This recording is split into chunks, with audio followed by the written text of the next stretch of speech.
Hi friends, நம்ம இந்த வீடியோவில் என்ன பார்க்க போகிறோன்னா தேங்காய் பாறை மீன் சாதம் தாங்க. நம்ம variety chicken rice, egg rice எல்லாம் வீட்டில் செஞ்சுருப்போம்.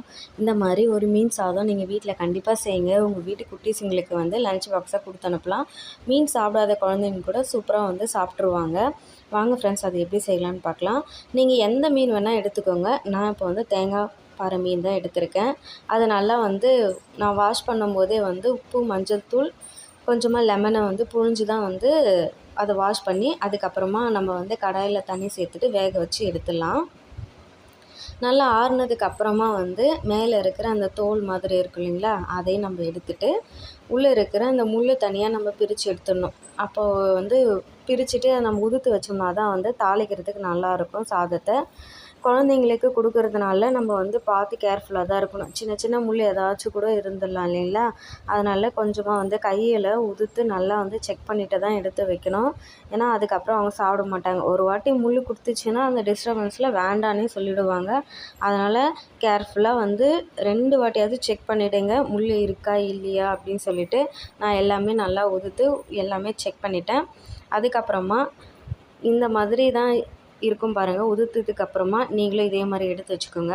பவர் இல்லாதனால கொஞ்சம் இந்த மாதிரி தான் இருக்கும், அட்ஜஸ்ட் பண்ணிக்கோங்க. இப்போ நம்ம எடுத்து வச்சுருக்கிற மீனில் கொஞ்சமாக மஞ்சள் தூள், மிளகுத்தூள், தேவையான அளவு உப்பு சேர்த்து நல்லா நம்ம கையில் மறுபடியும் மிக்ஸ் பண்ணிடலாம். நம்ம கொஞ்சமான அளவு சேர்த்துருக்கிறதுனால நம்ம பாத்திரத்தில் கடாயில் மிக்ஸ் பண்ணும்போது அதிலே ஒட்டிக்கும். அதனால் நம்ம இதுலேயே சேர்த்துக்கிட்டு இப்போ பேனில் எண்ணெய் சேர்த்துட்டு நான் கடுகு சேர்த்துருக்கேன். நீங்கள் வேணால் சோம்பு கூட சேர்த்துக்கோங்க. சேர்த்துட்டு வெங்காயத்தை நல்லா சின்ன சின்னதாக கட் பண்ணி சேர்த்துட்டு கொஞ்சமாக கறிவேப்பிலை எல்லாமே சேர்த்து நல்லா வதங்கினதுக்கப்புறமா இஞ்சி பூண்டு பேஸ்ட்டு கொஞ்சமாக சேர்த்துக்கணும். நம்ம பெரியவங்க சாப்பிட்றதா இருந்தால் நிறைய வெங்காயம் சேர்த்துக்கிட்டு இஞ்சி பூண்டு பேஸ்ட்டெல்லாம் நம்ம சேர்த்துட்டோம்னா நல்லா பச்சை மிளகாலாம் போட்டோம்னா நல்லா இருக்குங்க சாப்பிட்றதுக்கு. குழந்தைங்க அதெல்லாம் பச்சை மிளகாலாம் விரும்ப மாட்டாங்க, காரம் நிறைய இருந்தால். அதனால் அவங்களுக்கு பிடிச்ச மாதிரி கொஞ்சம் கம்மியாக தான் சேர்த்துருக்கேன் நான். அதுக்கப்புறமா எல்லாமே நல்லா பச்சை வாசனை போனதுக்கப்புறமா நம்ம மீனை உதுத்து வச்சுருக்கு இல்லைங்களா, மசாலா போட்டு அதையும் உள்ளே சேர்த்துட்டு இன்னும் கொஞ்சம் நேரம் நல்லா கொஞ்சம் வாசனை போகிற வரைக்கால வதக்கிட்டு நம்ம ஆல்ரெடி சாதம் வடித்து வச்சுருக்கோம் இல்லைங்களா சூடாக, அதையும் உள்ளே சேர்த்து நல்லா மிக்ஸ் பண்ணிவிட்டிங்கன்னா பார்க்குறதுக்கு இது மீன் சாதம் மாதிரியே தெரியாதுங்க, முட்டை சாதம் மாதிரி தான் இருக்கும். குழந்தைங்க சூப்பராக சாப்பிட்டு முடிச்சுருவாங்க. ஹெல்த்தியாகவும் இருக்கும், அதே சமயம் டிஃப்ரெண்ட்டாகவும் இருக்கும்.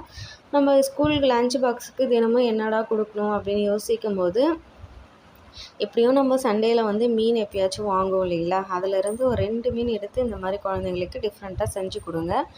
மீன் குழம்பு, மீன் ஃப்ரை கூட நம்ம கொடுத்துருப்போம். மீன் சாதம் நீங்கள் ட்ரை பண்ணி பாருங்களா, சூப்பராக குழந்தைங்க நெக்ஸ்ட் டைம் கண்டிப்பாக கேட்பாங்க. கடைசியாக உப்பு கொஞ்சம் கம்மியாக இருக்கிறதுனால உப்பும் கொஞ்சம் மிளகுத்தூளும் தூவிட்டு கொத்தமல்லி தூவி இறக்கணும்னா சூப்பரான தேங்காய் பாறை மீன் சாதம் ரெடி. நீங்கள் எந்த மீனை வேணால் ட்ரை பண்ணுங்கள். நம்ம லஞ்ச் பாக்ஸுக்கு குழந்தைங்களுக்கு போட்டு கொடுத்து அனுப்பிச்சோம்னா அழகாக சாப்பிட்ருவாங்க. ரெடி ஆயிடுச்சு பாருங்கள், பேக் பண்ணியாச்சு. இனி நான் சுபாக்கு எடுத்து போய் ஊட்டிகிட்டு வருவேன். நீங்களும் ட்ரை பண்ணி பாருங்கள். இந்த வீடியோ பிடிச்சிருந்தா கண்டிப்பாக லைக் அண்ட் சப்ஸ்கிரைப் பண்ணுங்கள், ஷேர் பண்ணுங்கள். பாய்.